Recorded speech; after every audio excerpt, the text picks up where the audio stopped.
Do we have any public comments before we start our meeting? Any discussion? No, sir. Seeing none. Okay, for possible action, adoption of the agenda. Can I have a motion, please?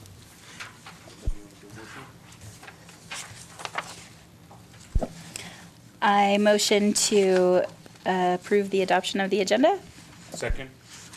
Motion made and second. Any discussion? All those in favor? Aye. Aye. Opposed? So be it.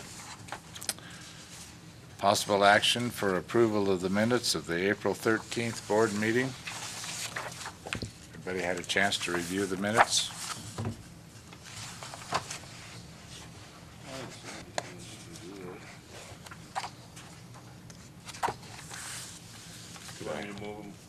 Could I have a motion, please?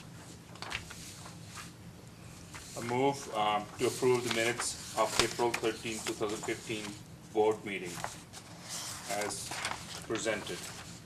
Thank you. Motion made and second. Any discussion? Seeing none, all those in favor say aye. Aye. Opposed? So be it. So passed. Okay. Next action is for approval of the adjusted budget report. Joel, do you want to talk about that a minute? You bet. In your packet, you will find the 2015 current fiscal year master budget report.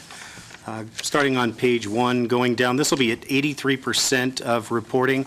Once again, a reminder that although we're reporting at 83% for expenses, revenues are always a month behind. We are at 83% with our current revenues, but there was some unreported revenues that came in a little bit late from the time we ran the numbers. With those put in, we're up above like we should be around that 84%. So doing great on the revenues again, still staying ahead of schedule. Staying on page 1, going down, if you look at expendable revenue total, we're actually at 90.7% at 83% reporting. We did have some expenses that came in for the intergovernmental that'll report in the next meeting. That's the 3/16% that goes to the YSA for parks. That roughly is about $25,000 per year that is earmarked and has been for over 20 years that goes directly to YSA, then in turn goes directly to the Parks Department. That helps maintain both Governor's and Edmonds complexes. In addition, we've made the intergovernmental payment, the 0.75% for the last 2 months also. And once again, those will report in the next budget for the next meeting in June. Any questions on the revenues at all? Page 1? Yes. The first one, the payment we made, which line item is in this one? Yeah, that line item will actually, if you go down about halfway down, you can see the net out to TOT, CCPR field maintenance, 3/16%. You can see that the fiscal year 15 actual is showing 0, but it does show that we have a budgeted amount of $27,000, and I believe we processed a payment today of just a little over $20,000. So the remainder of that gets us through March. The remainder of it will come hopefully monthly. You know, it depends on when they bill us, the city, but it obviously will catch up for the end of the fiscal year, and we're projecting right at that $27,000, maybe just a little higher. Okay, moving to page 2, getting into, once again, these are some of those intergovernmental expenses. That top box, as again, we're going to show until we do the augmentation with the Department of Taxation. That's the remaining balance of the $100,000 payout. We'll be doing a few adjustments near the end of the year, those that are just related to the move to the new location, but the remaining balance will be augmented into our carryover account. Going down on the intergovernmental, once again, we're at 40.6%. There were some actuals for expenditures that came out today. Salaries and wages, we're at 78.6%. Benefits, 74.4%. Reporting bottom line for salaries and benefits at 77.5% at 83% of the year. So still, we've trimmed. There are some expenses that you'll see a little bit later in our bills for the month where we are paying one employee out of a temp service just because you can only max out at 1,039, and it is our intern that works in the visitor center and also special events. Question. Yes. This 71,000. Are we going to continue to keep that identified? I mean, even though it goes into another fund, we will identify that balance? Yeah, we'll identify that balance as we move forward, even though it'll go into one of our signature accounts. It will be identified exactly what was carried over. Let the record show that Supervisor About is now present.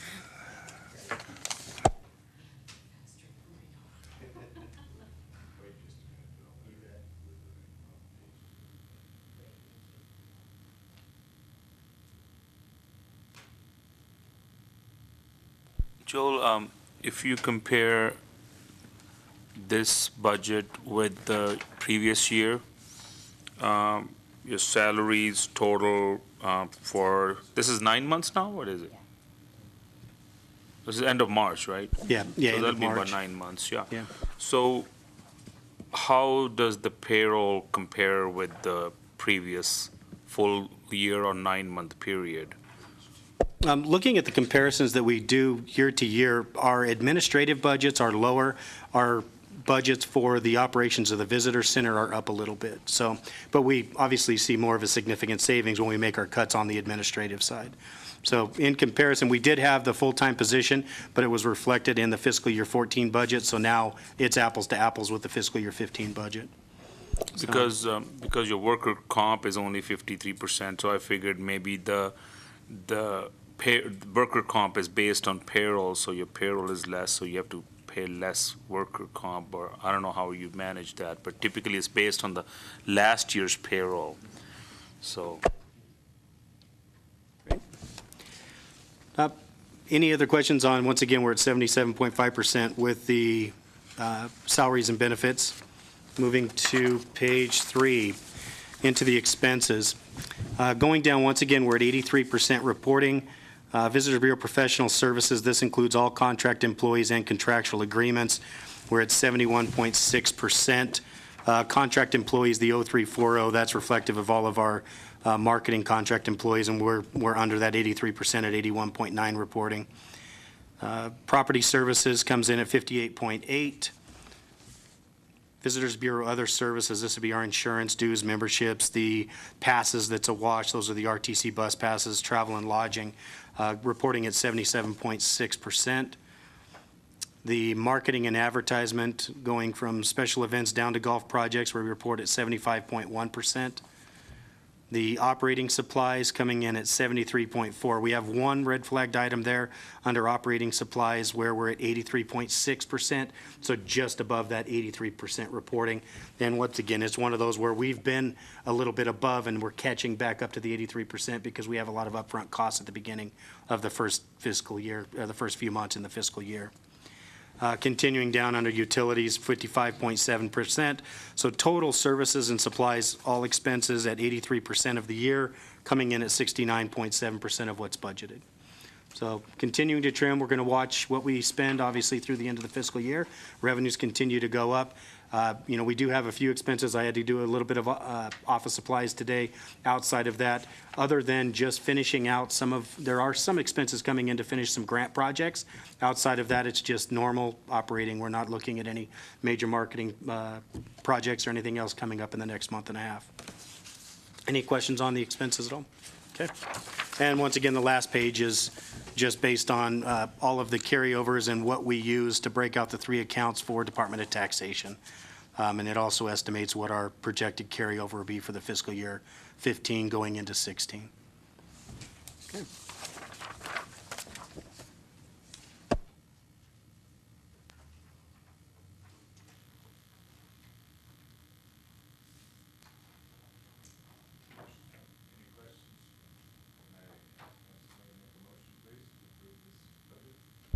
I move to approve the monthly fiscal year 15 budget report as presented through April 30th, 2015.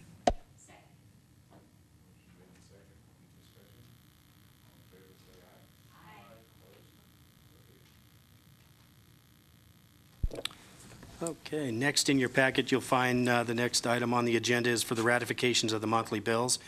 This is the monthly bills ending monthly April 2015. Page 1, going down, Going over some of the larger ticket items, the rest of it is just pretty much standard business, but we'll cover anything that you want, including anything, exceeding $1,000. If you look at the $121, actually line 2, that's the final credit card charge payment now that we've consolidated to the one credit card that runs through finance. That was the remainder on my card. The second one, $6,302, that's actually everything included on page 2. That's all of the transactions on credit cards for the month. The rest, you got utilities at $3,000. You've got a couple of contract employees then listing after that coming in anywhere from $1,000 to $2,000. And those are the design work. A lot of that is associated with the start of the marketing of the Nevada Fair. We did quite a bit of upfront work for the Parks Department, and that was mainly Tara's work. Got a little bit of photography and newsletter for the newsletter also, that first line item. Continuing down, we've got the standard SEO charge. We've got 2 weeks of staffing. You look at the $1,171. As mentioned earlier, that's the temporary staffing that we're paying through Marathon so that we can get through the end of the fiscal year with our intern. We're having him not only work in the visitor center, but we're having him go to special events, and he reached that magic number of 1,039 too soon in the year, and we've opted to do the Marathon staffing through the end of the fiscal year so we can continue to do special events for us. Going down, you see the $3,108. That is the 3/8 of a 1% payment for Nevada Commission on Tourism Travel Nevada. And continuing down, you have one other item close to $1,000, which is the paper. That is for tickets for the bull riding event and also the brochure paper for our visitor's guide that we print in-house. And we've got one ad that we placed with the Father's Day powwow for $500. Outside of that, once again, the larger item, the $6,302, is covered on the next page. Any questions on any of the bills for April on page 1? Okay. Going over on page 2, once again, going down, you can see that most of these are just standard business, anywhere from $17 on up. There are a couple of larger ones near the bottom that are associated with the Hagen Oaks Golf event that Kyle went to, representing the Bureau and also Divine Nine. You've got the Blue Bridge Digital, which is the mobile app payment, about less than halfway down the page. Outside of that, the only large one is just the Ricoh printer. And once again, that's been pretty standard once we get into printing the visitors' guides, because we're doing about 2,000 to 3,000 at a time. It's actually the #1 brochure coming off of certified folders now. So we're doing really well, and it seems to be a hit. Yeah, but we're saving a lot of money by printing those in-house. But you'll see these monthly coming in on the Ricoh charges. Any questions on anything on the P-card statement for page 2? The hotel stay, was it 2 people or just one person? There are 2 different charges. Reimburse that for you. Yeah, originally, I had planned on attending the Hagen Oaks also. We're doing an assessment of all the shows we go to. We canceled one of the rooms, and it'll be credited back. There was just one room on it. Correct.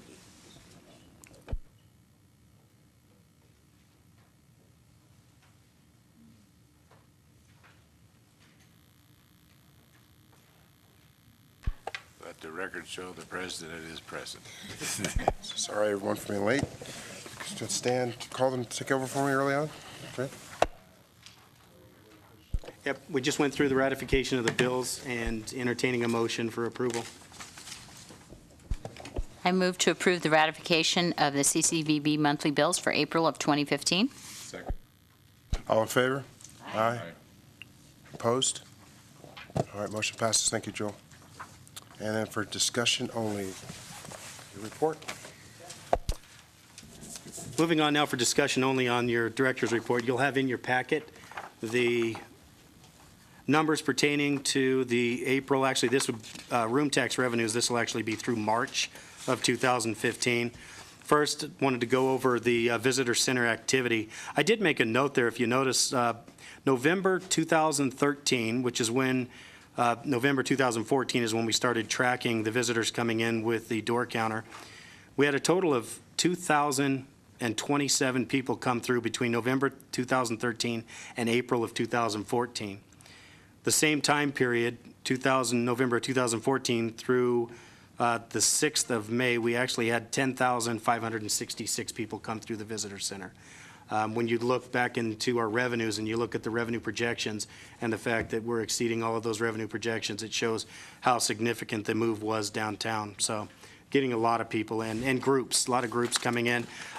Still seeing a strong international, visitor market. A lot of people traveling midweek. A lot of people, today, once again, absolutely swamped on a Monday. And I hope sometime that Peter Barton gets the funding he needs so that he can have that museum open on Mondays, because that's a lot of missed opportunity for the visitors. So we'll do anything we can for Peter, and hopefully he gets that state funding. He's open Mondays, he's closed Tuesday and Wednesday now. It's open Thursday through Monday and closed Tuesday and Wednesday. Did they change their gig? Yeah. No. You're talking about the Mint, he's talking about the railroad. Oh, that's the Railroad Museum. Yeah, the Railroad Museum did change, but not the Mint yet. So we're hoping next door to us, they get that open on Mondays. So then, moving on to our occupancy report. Lodging activity going through March, top 13 properties came in at 58.35% for March. That's an increase of 24%, little over, compared to 2014, and up 17 from 2013.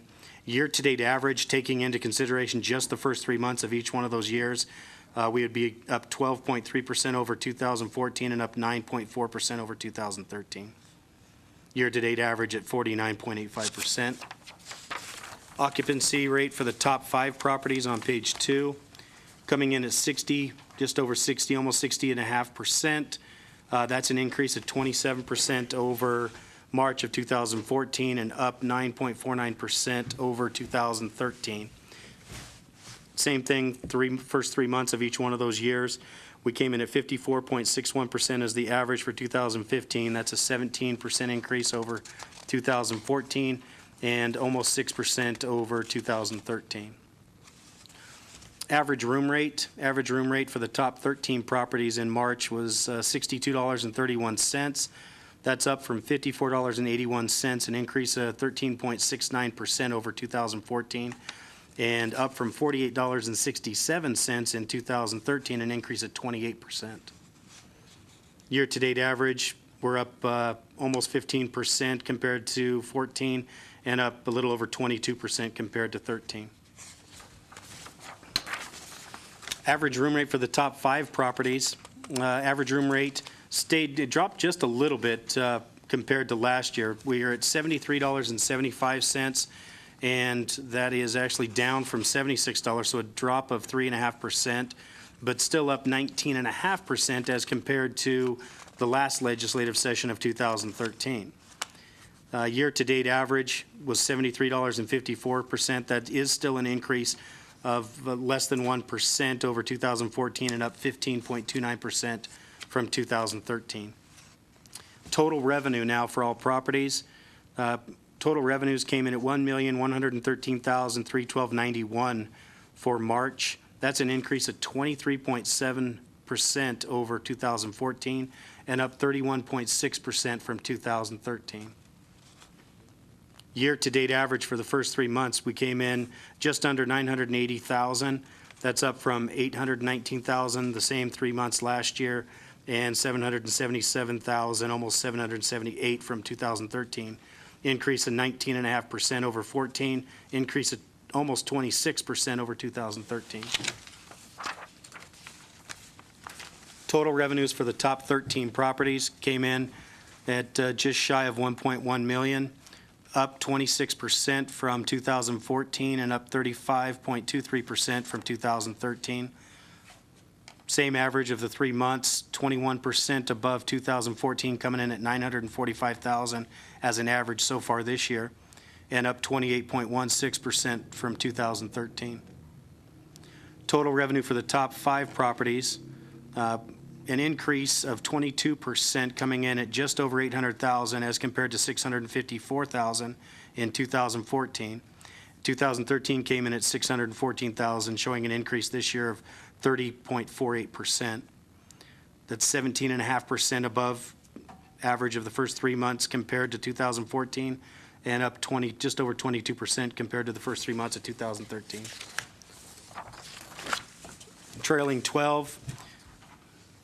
We topped out that $15 million mark now on our trailing 12. That's an increase of 8.79% from last year and up 22.93% from the year before, coming in at almost 7.5% average of the first 3 months and almost 22% from 2013. Going out and looking at a comparison, the only comparison that I could draw that was reported so far for your numbers going into March was Douglas County numbers. And kind of looking at some of their numbers right now, you know, they take a little bit more of a hit because of the Lake Tahoe properties, but they do break those out into 2 separate reports.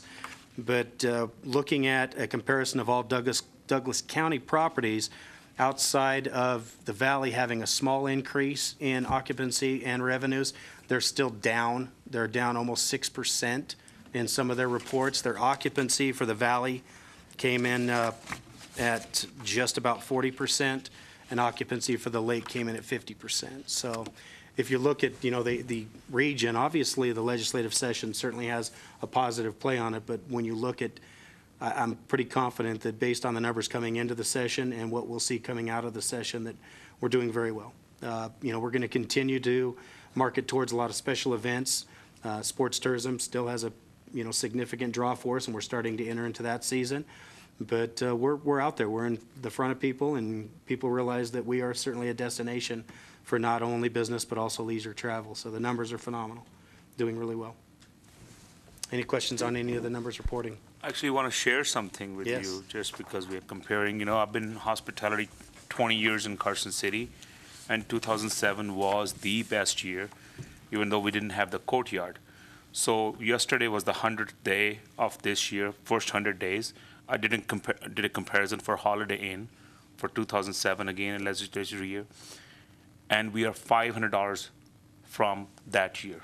So whatever we lost after the recession, we have pretty much gained up. And I think actually if you compare the number of not the top 5, but the other 8, I think they will be up from '07 because the way they have increased their rates. And also a bigger difference is at that year, the increase in revenue was coming from the occupancy. Now it's coming from the rate. So it means it's going to be more to the bottom line to the hotels, and they will invest more to renovate.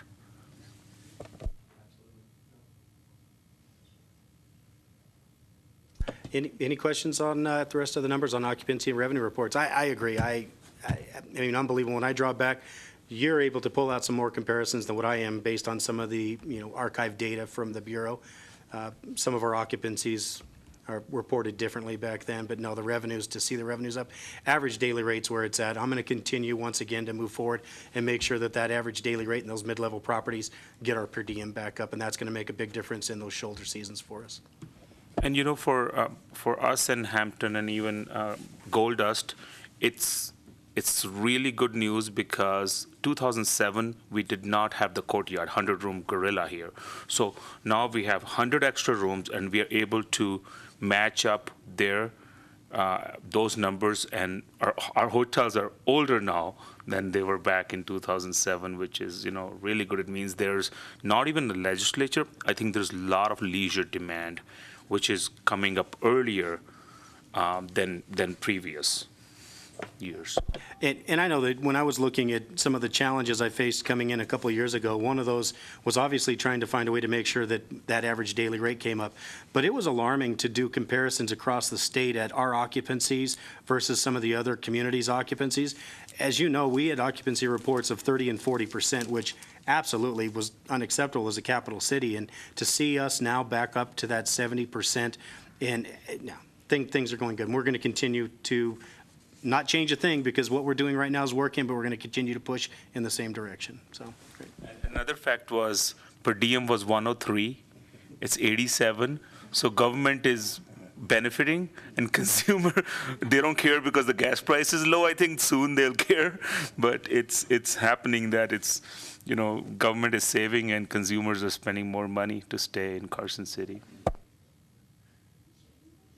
I think you're saying that nationwide, because I just came back from Bryce and Zion, and they said they had the best month in the history of some of those people, they said it was just, the weather was good, it cooperated, but they just said it was a fantastic march there too, so I think it's nationwide.